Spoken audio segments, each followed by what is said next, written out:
The Sega Master System, Sega's plucky little home console that is loaded down with incredible arcade action. You've got high-octane racing arcade action like Hang On, run-and-jump arcade action like Wonderboy, and hot light gun arcade action like Safari Hunt. Nothing says I love the arcade quite more than shooting endangered animals while they're minding their own business.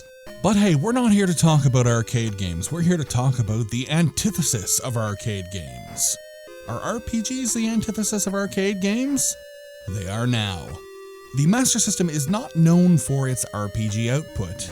In fact, you'll be shocked to find out that out of the 11 games that we are looking at today, the 11 games that are routinely referred to as RPGs, only 4 of them are actually RPGs. And out of those 4 RPGs, 3 are ports and only 1 was made specifically for the Master System. And it's really easy to guess which one that is. I wonder what the number 1 RPG is going to be on the Master System. I have absolutely no idea. So ladies, fellas, and the people who don't give a fuck, sit back in your Land Rover, chug a cola, munch a burger. This is RPG Fortresses, every Sega Master System RPG ranked. Relax, it's actually only 4 games. So starting off with the biggest category of, hey wait, these aren't RPGs, here is a big list of action-adventure games. Golden Axe Warrior is incredible. This cheeky little Zelda clone is dressed up with Golden Axe's aesthetics, and I love it. There have been an immense amount of Zelda clones over the years, but Golden Axe Warrior has got to be one of my favorites. Yes, it apes the presentation with no remorse, but imitation is the most sincere form of flattery. You take control of this adorable little chibi warrior and make off to fight some evil dude and get some crystals. It's a very cliche story, but you get to see some characters from the original Golden Axe game, so I guess it all evens out. You bounce from town to town, dungeon to dungeon, all the while fighting cute little monsters and collecting items that they drop.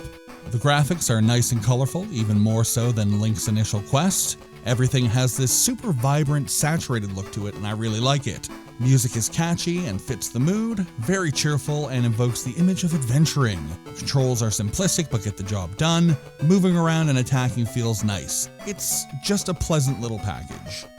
Golden Axe Warrior is a great game with a lot to see, and I 100% recommend it, even if it's not an RPG. Golvelius is an action-adventure game that plays like a wet sock. I have never really liked this game. I appreciate what it tries to do, but the implementation is just damp. It's musky and a little rank.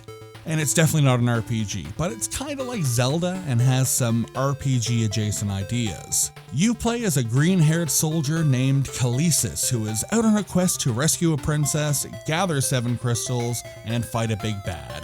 As you press forward, you engage the enemy in a number of different ways. There's the overhead Zelda style, a side-scrolling hack and slash with light platforming, and there are vertical shooter segments as well. While nothing is done incredibly well, there's loads of variety. Golvelius looks and sounds good enough, with graphics and music being, while not incredible, pretty decent. There's a lot to look at and lots to hear. My main concern every time I try to play this game is the controls. Kalesis controls like he's got cement in his shoes. He's sluggish, he's stiff, he's slow. You're gonna take a lot of hits while on this adventure. I can't really suggest playing Golvelius unless you really like Zelda clones and you've played every other game under the sun. Lord of the Sword is really not an RPG. This game is just a side-scroller. It has a fantasy adventure flavor and some late game upgrades, but that's really it. All you do is walk around and hit enemies until they die. Well, you try to hit enemies until they die. This is one of those games with a nubby little sword that doesn't really seem to do much. It's just a wee little nub. There are no experience points, no leveling up, no stats, no shops, no healing items, just a lot of confusing traversal and way too many enemies to fight. You have a small collection of items to find, but most of them are there simply to give you an excuse to backtrack. What Lord of the Sword does have is one giant open world with safe zones connected by enemy zones connected to safe zones. Fight 500 enemies, don't gain any experience or gold, and make it to a safe zone. Something like a town or village. Speak to an NPC. Get a book. Get told to drop the book into a volcano. Proceed to the next enemy-filled area to find nothing. Backtrack. Fight all of the enemies again. Go in another direction. Fight a million enemies. Get to a safe zone. Get told to go back to another town and talk to a guy. The best thing about Lord of the Sword is turning it off and never playing it ever again. Also, up is jump. Delete this fucking game. Spellcaster is probably mistaken for an RPG because it has a big and complex story, something that you don't normally see on the Master System. It's less of an RPG and more of a side-scroller action platformer with point-and-click adventure game sections and light RPG mechanics. What even are genres? Spellcaster looks like a side-scroller most of the time, but the game also has some really in-depth story sequences. For every run and jump sequence, there is a long and mostly well-written story segment. For every crater that you leap and monster you blast in the face, there is a point-and-click adventure section. What is this game? Spellcaster has no level up system, but your powers can get stronger by collecting balls, and you can also find some items to enhance your combat prowess. You can collect balls to enhance your HP, also known as your STIG, and you can also collect other balls to enhance your MP, also known as your Engi. You also kinda need to grind for Engi balls because if you get to the end game with low levels of Engi, you have soft locked yourself into not finishing the game. Whoops. Spellcaster is as unique as it is fun, and I would totally recommend it. Wonderboy Monsterland is one of my favorite games and one of the earliest games I totally fell in love with when I was a kid. It's not an RPG, but it has a lot of light RPG mechanics. It also has a pretty interesting take on medieval fantasy that includes some Pacific Island aesthetics, alien robots from outer space, and a whole host of furry characters.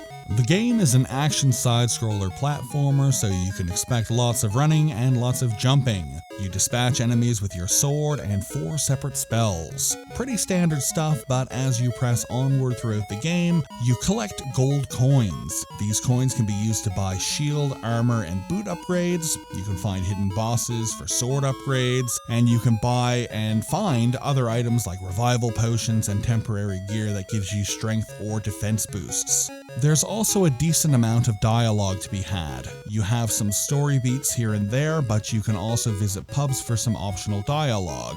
There are hidden characters that are involved in a hidden quest line, pretty unique for a non-RPG in a game that is so old. The game's designs are charming, the music is whimsical, and the replay value is through the roof. It's truly a masterclass of a title.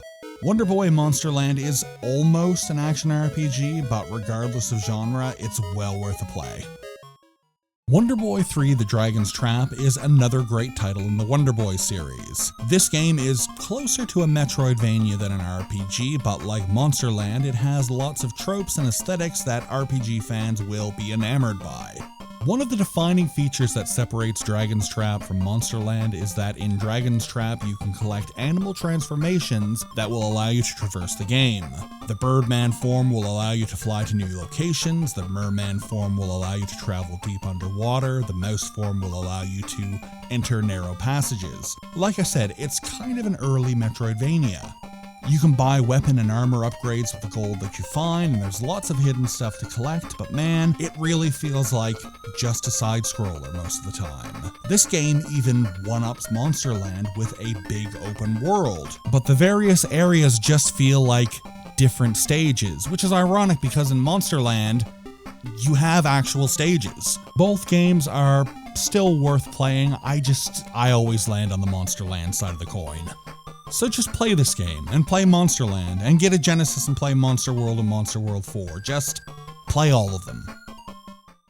And now for the list of not RPGs that aren't action-adventure games. It's the list of roguelikes.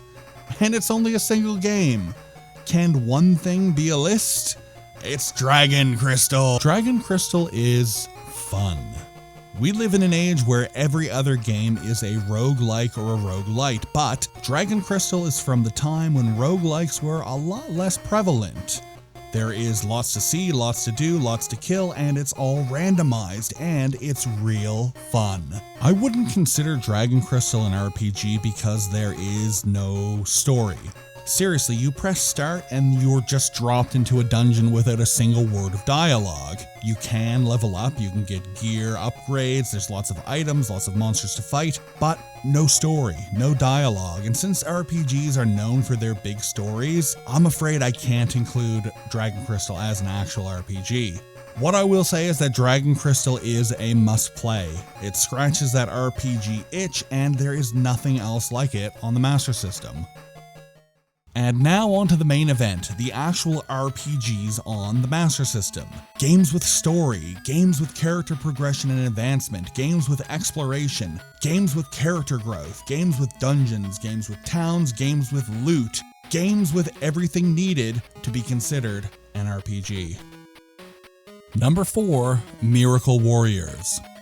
Guys, I have been trying to finish Miracle Warriors for decades. I have started it a good dozen times, but never get much further than the first area. Miracle Warriors is as hard as...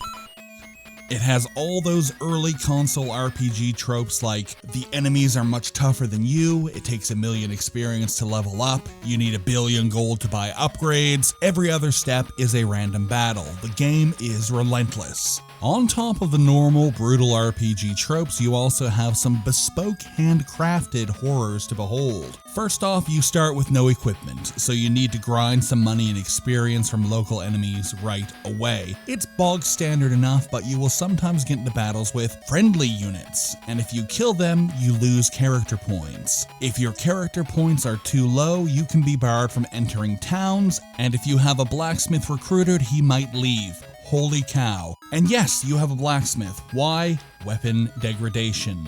Whoops, your weapons can break. Thanks, Miracle Warriors. The plot of Miracle Warriors begins with the King of the Land charging you with the heroic task of sealing a cave that's allowing monsters to enter the land unbidden. You are off to recruit 3 sidekicks and save the 5 lands from the Dark Lord. This is where I make a joke about the party members looking like they're from Rush, but Hungry Goria already made this joke 5 years ago. The game looks and sounds good. Enemy monsters are very interesting, unique looking, towns are fun to explore, the overworld map is massive with lots to see, and wandering around is fun, provided you are prepared for all of the intense random battles. The game soundtrack is pretty exciting with some really catchy and intense tracks. Some really great songs in this game. Miracle Warriors is an incredibly tough game, but definitely worth an attempt. Just know what you're getting yourself into. Number 3, Ultima IV, Quest of the Avatar. Look, I'm not going to pretend that I truly get Ultima.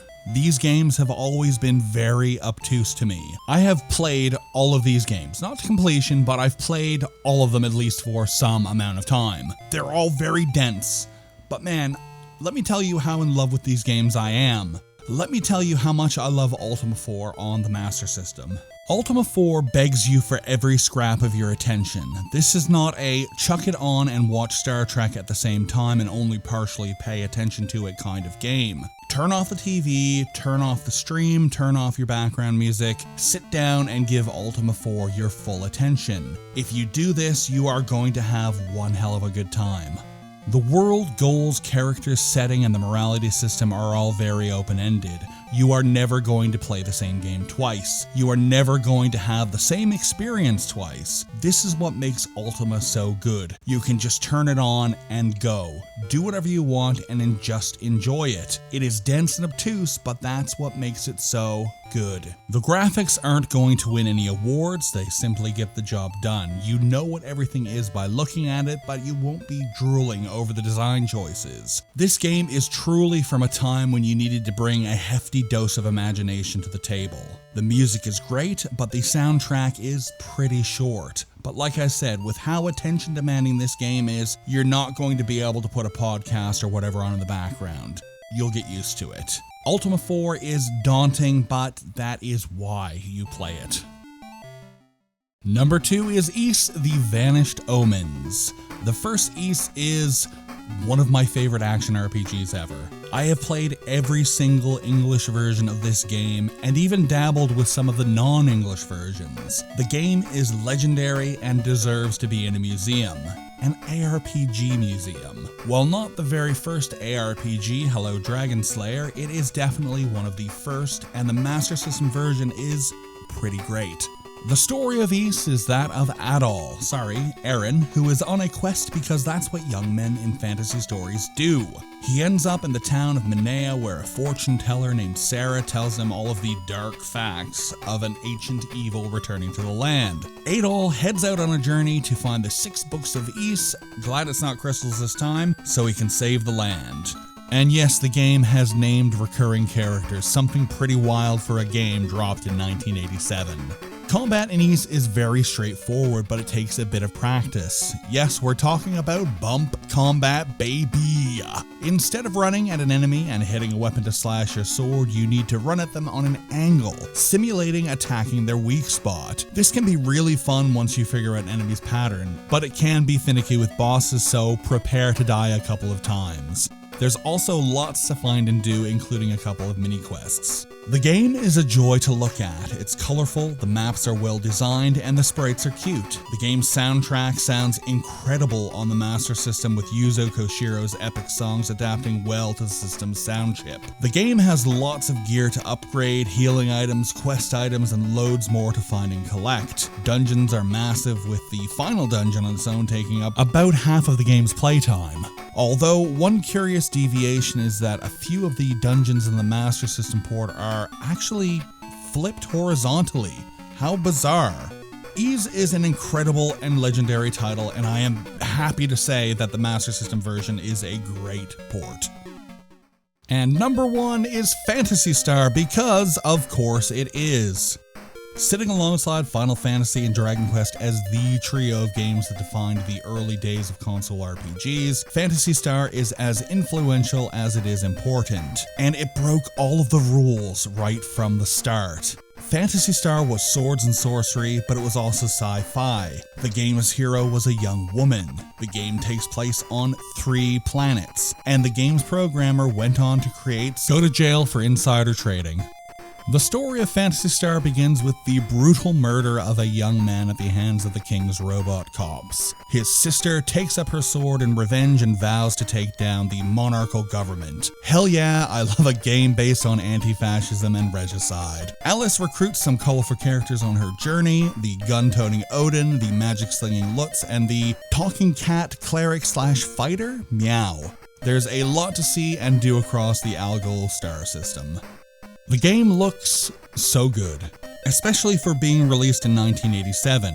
Everything is lush and bright, colors are bold and saturated, sprites are massive and detailed, battle scenes are a joy to look at. The music is incredible, with several tunes sticking in your head for the rest of your life. Lasic's theme is a favorite of mine, with the dungeon themes taking the silver. The game does have a few issues though, like minimal item space, the need to grind a lot, and some complex dungeons. But fam, even with a whole dog turd shoved into the game box, this game is still taking home full marks. Phantasy Star has it all.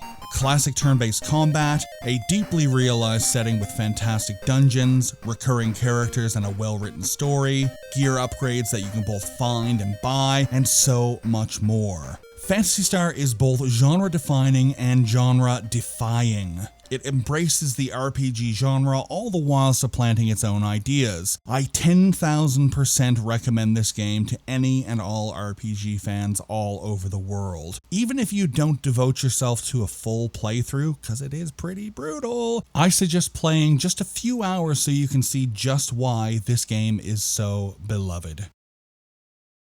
The Master System was never hailed as a go-to RPG machine. The system was known for its great ports of great arcade games. But if you want a good fantasy fix on the system, any of these games will scratch that itch. Your choices for real RPGs is pretty slim, and your choices for an original RPG adventure is literally just Phantasy Star. And while Phantasy Star is great and everyone should play it, I would really recommend trying out some of the other games that I have listed here. Phantasy Star is incredible incredible, but it also overshadows these other games. And I think that all of these games, even the ones that I'm not 100% into, like Lord of the Sword and Govelius, deserve at least a single play. Maybe not a full completion, but a brief examination. The Master System can often be eclipsed by the shadows of the NES and Genesis, and that's too bad because there are some absolute gems on the system. Do yourself a favor and sit down with these games for an afternoon. You're bound to have some fun.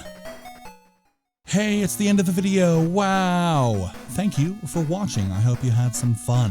What's your favorite Master System RPG or RPG adjacent title? Leave a comment below and let's have a little discussion. In the meantime, if you want to help the channel, feel free to do any or none of the following. Please like the video, subscribe, ring the bell, check out our Discord, check out our Patreon, send a super thanks, eat some vegetables, limit your red meat intake, don't forget to hydrate, get a full night's sleep, and don't forget to brush your teeth. For RPG Fortress, I've been Richard. Thank you for watching, see you next time, and don't forget to hug a cat. Goodbye.